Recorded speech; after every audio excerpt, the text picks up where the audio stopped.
Hello again, everybody. This is Monkeypuzzle, and I'm back finally with my follow-up video to the flusher, the mob flusher you see in front of you.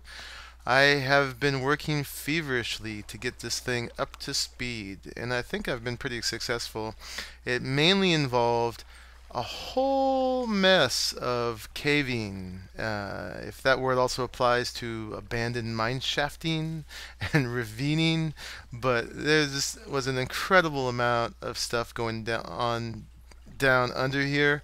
There still is, but I think I've largely got it under control, and I'll show you that in a minute.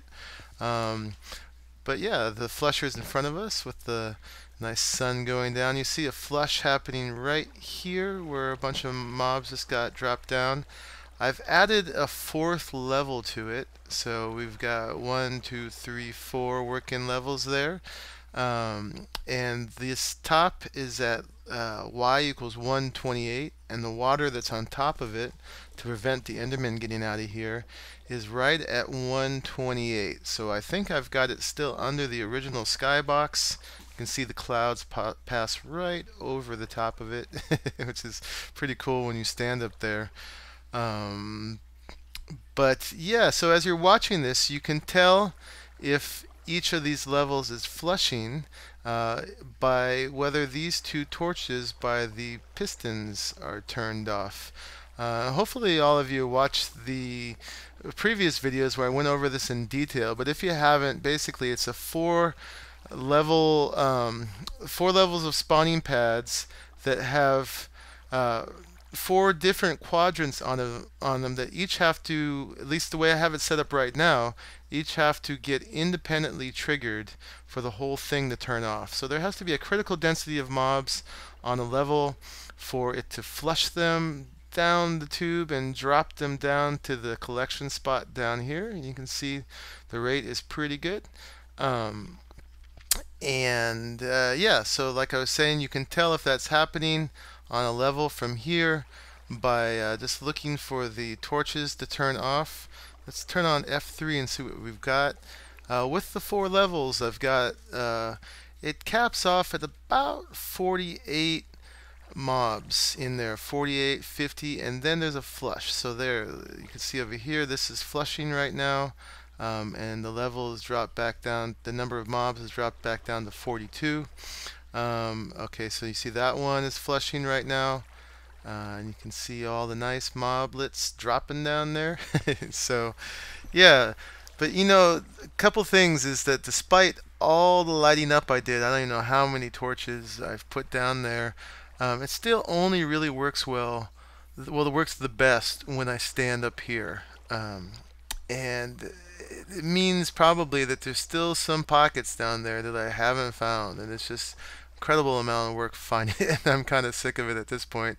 But to collect them down there, you got to stand down there, because I've been up here for more than 5 minutes now, and it means I'm losing items down there. You can see my entity counts up to 427, 28.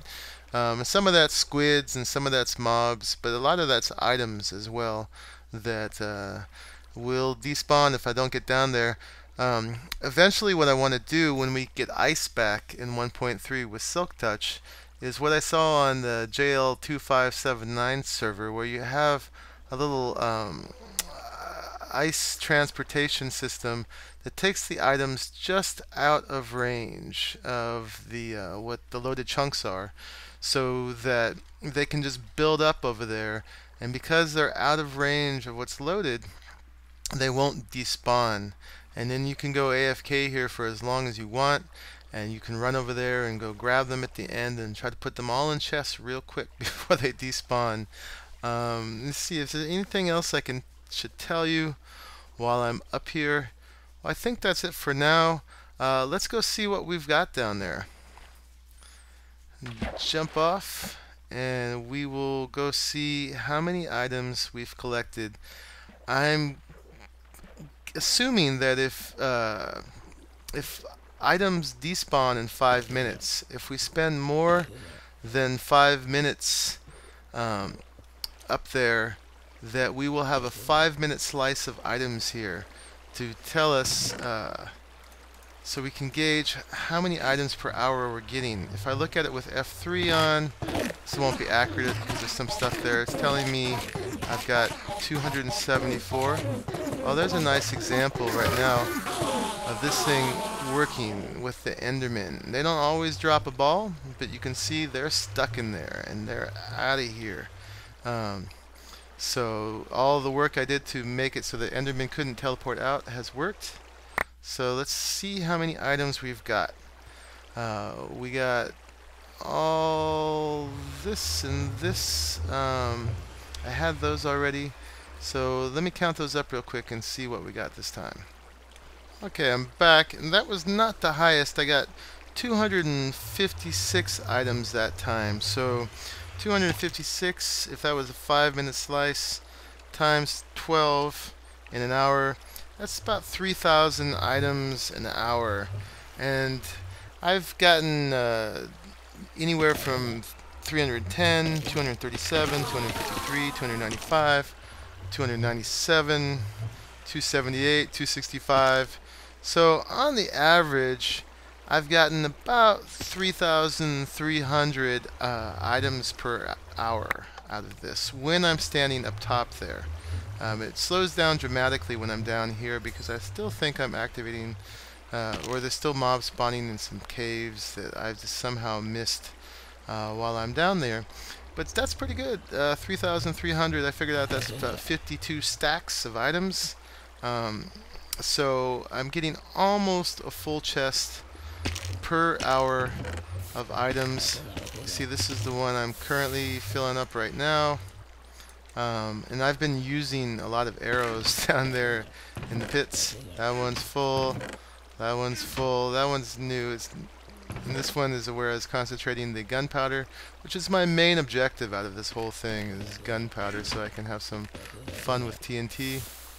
But you can hear it's active. Things are dropping, so we definitely got it working. Another thing I've done since I've seen you guys is I've excluded spiders, because I found that even though I have a nice big hole for them to drop down, they were blocking mobs from falling down and keeping me from getting full flushes. I'm going to go up there real quick, and I'm going to show you just the pattern for excluding spiders. Give you guys a glance in here one more time, and especially for those who missed the previous episodes. So we're climbing up to the top of the original skybox, basically, and here's how you and I still left it open in case for some reason we decide we're going to go all the way up to the full skybox, but I need people to give me information on that. What I'm doing here, is I'm turning the flusher on manually, and that's going to flush the level below, get all the mobs out of it. But yeah, if you guys know, what I want information on is, I've heard that if you have a system like this extended in the second skybox, you actually get the same number of mob spawning, basically, because it then has to divide it between the two and it slows it down in each level. Is that true? Is that true? Let me know. Oh man, what the heck? How did it glitch through there sometimes? I don't know what that's about. That is some weirdness. Okay, and this isn't even SMP. So why did I glitch through there? That's not the first time that's happened in that spot either. So anyway, I'll get myself back up there, and well, I'll just go ahead and fix this real quick while you guys are watching. But luckily I've been standing up here so there weren't too many mobs, so that wasn't disaster. like it could have been. Although I'm sure it's good video for you guys to watch me die. Alright, I'm going to turn that off. And since I'm close enough here, there shouldn't be many mobs spawning in there, if any at all. Let's open this up and go inside. And I guess while I was in the other one, I could have just shown you there, huh? But anyway, this is what I did to exclude spiders. Is up here, I've got them in this pattern, in these corner triangles. It takes just 3, one there, and one there. And by the way, for the ones who didn't follow me before, this whole area has redstone underneath it that you could see from outside. So these pressure pads, along with this row right here, trigger the redstone. And you can set it different ways, but I've set it back to this one, and this one, and this one, and this one each have to be triggered for the whole thing to flush everybody down in this hole. And this hole was still not quite big enough if there were spiders coming for every direction to get a complete flush. So then on this lower level, I had to add a pattern of half slabs as well. And these pressure plates don't actually activate anything, but they make the water flow well over the half slabs and the pressure plates at the same time. Otherwise, the water wouldn't go past this and would get stuck. So it provides an even surface on the second block high that the water goes down, which is just as effective for getting the mobs out. And since they're mostly swimming, they're not going to drown because they got a 3 high space here, and that's how we get endermen. Yeah, so the pattern for this is just simple. You got this little square here that are 2 apart, and then you got to put, oh, I didn't put one there. Oops. That's good to know that I missed one. My pick's a little too good, and I don't have a half slab right now to put in there or anything to make one out of, so I'll just have to remember that this needs one. So good checking myself, but I haven't seen any spiders yet. So yeah, excluded spiders. I got plenty of string anyway, and that's giving me complete flushes. And so with this arrangement, I am getting about 50 mobs building up in these 4 levels, and getting about a chest of items. Oh, what is it about doing controls while you're filming a video that it's just where that's the kind of stuff is bound to happen? Anyway, okay. Let me get myself put back together here. Close this up. Stop derping around. And that's closed up. So now I'm going to show you guys the caving I did. So I'll meet you guys down there. Alright, we're down in the water on the boat, and you can see the whole thing again. There's this. I came to be here because I happened to, this portal, nether portal happened to spawn out here when I was setting a bed while I was conquering the blaze spawner. So because it's all ocean, I thought I'd use this area for this because of my enderman exclusion idea. And so I got a little base built around that. Mob spawner, mob flusher above that, and this is just a little observation tower that I was in originally. So the way I've been doing this is I went 128 blocks out in each of the 4 directions. Over here we're going east, and made a little x-ray device on each of these 4 areas so I could see what was going on. You guys may or may not believe in the x-ray devices being legit. What did I do? Okay. And I keep it pretty vanilla, but this would be too hard to do without the x-ray devices. It's just too much stuff, and I would never find everything. And to do this, I would basically have to just dig a whole grid through this whole area, which this took me long enough as it was. So you can see the extent. I've never done this much caving before and abandoned mineshafting. See a nice little zombie dungeon up there, and Very few areas that I can see from here that I've missed. It looks like that's a little dark. That's a little dark. I don't know if it's still within range. And 128 away is actually a little farther than I need it to be. I mean, that's how far mobs will spawn. But since I'm elevated up a little bit when I'm standing there, that makes this a little further than 128 away, at least on the diagonal, if it counts that way. I don't know exactly what the dynamics are. So, as far as I can tell from this quadrant, I've gotten pretty much everything lit up. I'll go to the next one and I'll show you what that looks like. Okay, so we're over here in the what I believe is the south, or direction 0 in Minecraft terms. Let's go to this one here and see from this side. So we were over there before. There was this big old ravine that kept cutting off, and I had to break into new sections of it. You can't see what's underneath here, so there could be more under there that I'm missing. That looks a little dark right there. And I tell you, even though this X-ray thing helps, it doesn't make it that easy. I mean, okay, you see, alright, I need to go find that. Now to get from here to there, you basically have to memorize all these tunnels under here, and it's just immense. It really is. Alright, I'm going to show you two more directions real quick. Yeah, so there's a lot of glitchy things I won't use in Minecraft. You know, I won't, at least in this world, I won't use a sand duplicator. This is my totally vanilla single player world. Won't do much. I wouldn't use block duplicators, anything like that. But the X-ray devices, I am allowing myself because it just makes this possible. So yeah, here's another angle. This is from the west. I see a dark area right there I need to deal with. So not 100%, but I don't know what percentage you want to call this. Looks like I might have a little bit of darkness left over there.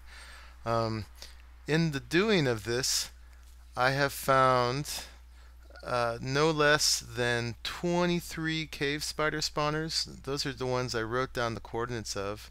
Too bad I'm not very interested in them. I'm sure some of them are double or triple because there's just so many of them.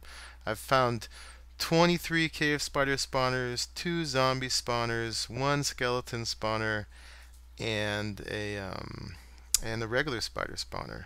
So yeah, 23 cave spider spawners was quite a bit of work. I wore out a whole set of diamond armor doing it, and a set of diamond tools. So let's go check out this last one. Oh, that's a little ravine into there. And then we'll almost be done with this video. I just wanted to show you guys what I've been doing and why it took me so long to follow up with this. Okay. Get in the hole and see what's going on from this angle. So yeah, here's the fourth angle. This must be the north. That actually is all full of water. These are in the corners of the 128 by 128 square, which I believe it works as a circle as far as the range for which they'll spawn in a radius from you. So that corner probably doesn't even count, but I've been lining up the corners anyway, just to be safe. But yeah, very few dark spots left. We've only seen a couple in this, so I have to do a little bit more work. You can see a spawner right there. I don't see too many from here, but that's only one of the 23. Yeah, lots of chests and lots of stuff. So I'm going to go back up to the base before we sign off. So I'll see you right up there.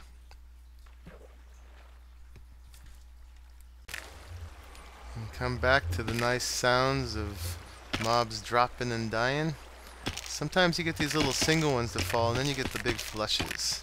And those are always very enjoyable. In case folks are wondering, this sizzler is here because they don't always die. The ones on the bottom level I didn't have quite enough room to drop them far enough. Well, another thing I've changed too from folks who watched the original build is I've expanded these fences out. One, they're out where the outside ring of them is out where the glass was, and that stopped me from having items drop into little cracks.